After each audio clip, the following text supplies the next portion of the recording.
beautiful Sarah McIver, thank you so much. Ladies and gentlemen, our official party will now leave the stage, and the Queen and the Duke of Edinburgh, accompanied by the Premier and Mrs Barnett, will meet and greet some of our patrons here today, take a closer look at our traditional Aussie barbecue fare, meet a couple of our local chefs and volunteers who have come along today to help cook. Please, one more time, let's have a huge, warm Perth welcome and send-off for the Queen and the Duke of Edinburgh, ladies and gentlemen.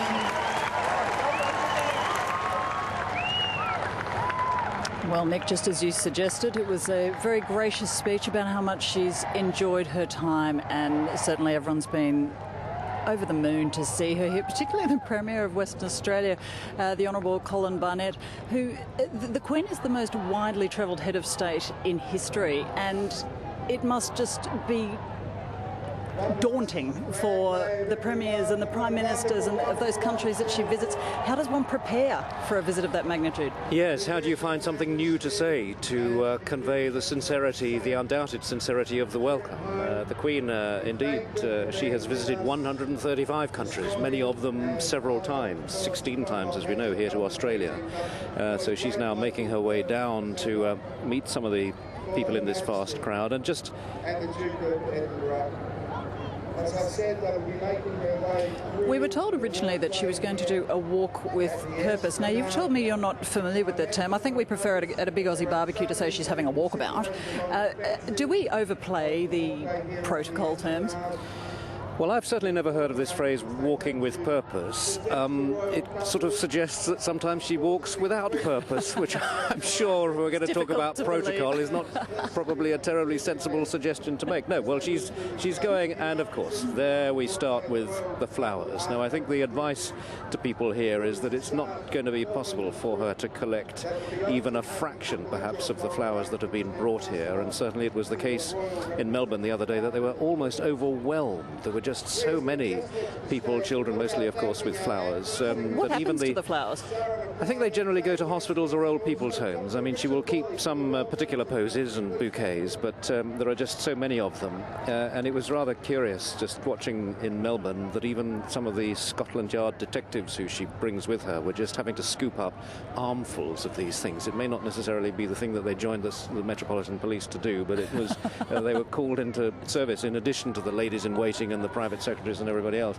And yes, there are quite a good few flowers there, and there the Duke of Edinburgh, and his knack on occasions such as this is, because most people obviously want to see the Queen there, and she is the star turn, so the Duke of Edinburgh makes it his business to generally find some children who are in danger of missing the Queen and getting the security people to open the barriers and bringing them forward. And there was a lovely shot actually in Melbourne of the Duke of Edinburgh, and we sometimes think of him as rather a gruff and intimidating gentleman of 90 years old, and we mustn't forget his age, leading this little girl through the crowd so that she could present her bouquet to the Queen. And perhaps he'll be trying to do, well, he's just taking the flowers himself. There we are, he's got his trusty Panama hat on his head, and the Queen is making her progress through. Just going back to what she said, Steph, you know, as we observed before she arrived, she doesn't use words lightly. She's very careful in the choice of words that she comes up with, and she said in her speech that I've enjoyed the visit immensely. Well, okay, it's courteous to say that, but I do believe that that is what she feels, because she went on to say that I've been overwhelmed by your kindness and support. Now, that's a sort of superlative. She doesn't have to say that. She says that because that, I think, is how she feels and how she has found this visit. And she said that she will be returning to the United Kingdom with fond memories. Now, again, it's the sort of thing that you say, isn't it, or you write in a thank you note. But in her case, she is not an insincere person, and she will say what she feels only because she does feel it. And I think that's what we've heard here in Perth this morning. Indeed, and the privileged person who's getting to chat with Her Majesty at the moment is Anna Anna Gare, who's a celebrity chef here, Nick. She's a host of Junior MasterChef and comes from a Fremantle family just south of us here in Perth. And interestingly, she's apparently a big fan of the royal family, and she had a house fire not long ago, or perhaps it was a couple of years ago, and she lost all her royal memorabilia. So it's a really special thing for her to be able to meet the Queen today. Yes, indeed. Well, an opportunity for her to start her collection of royal memorabilia again, and clearly she's explaining to the Queen some of the finer points of the barbecue. But of course the royal family are really quite expert and have a lot of experience themselves at barbecues. But I'm sure that they will be able to pick up a few extra hints here in Perth from, as you say, this celebrity chef. Of course, we have that program in the United Kingdom, MasterChef, and indeed an Australian chef is quite a prominent part of it. Now, oh, she's got a book. There we are. Thank you very much.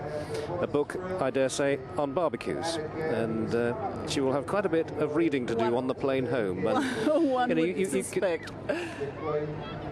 Sometimes wonder what happens to all of these presents, but Buckingham Palace is very particular about taking them and logging them, because all of these presents have been chosen with care by people, and they know that, and they don't want to seem in any way discourteous to anyone who's taken the time and the trouble to choose something. So they will go back and they'll all be put away very carefully. Well, indeed, and I imagine they've got a whole staff to do that and rooms full of gifts. But what intrigues me the most is that they remember then to bring them back out. I believe the Queen earlier in her visit to Australia this time was wearing, I think it was a diamond wattle brooch that was presented to her on her first visit here. That's some memory and some records. And that must have made an impression on her first visit, but it's those little touches, and they know how important that is, and it strikes a chord with people.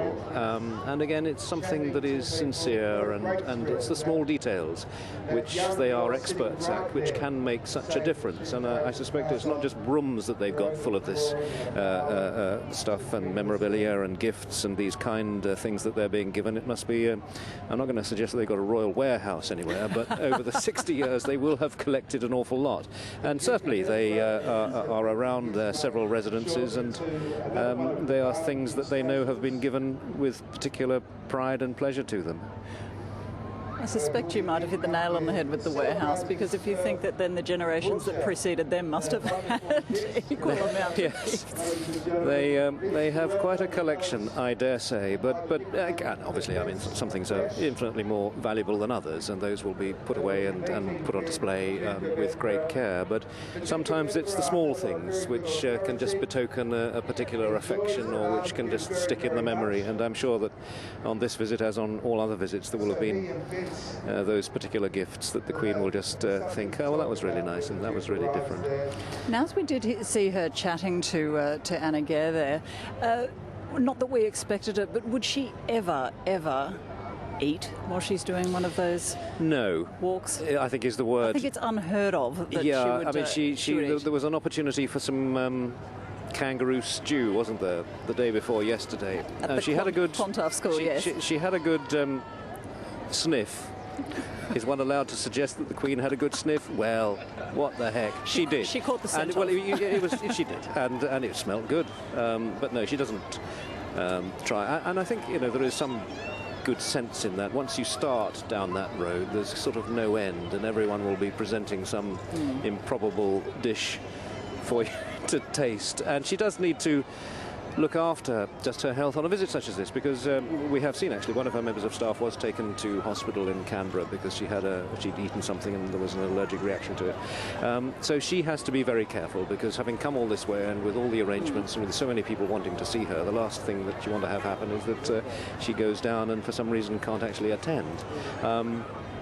In point of fact, the person who was just had to receive some treatment was a lady by the name of Angela Kelly, who is her dresser, and that takes us neatly back to what is she wearing. We were discussing this, you remember, just before the formal welcome, and I can tell you, if not exclusively, but on the ABC, because I have made some inquiries, and this is a pink and white silk dress and jacket, so you were absolutely spot on there, and it's by Carl Ludwig, with a hat by Angela Kelly, who is the lady who does, in fact, designs a lot of the Queen's clothes. She works works at Buckingham Palace, and they have a very good and close relationship.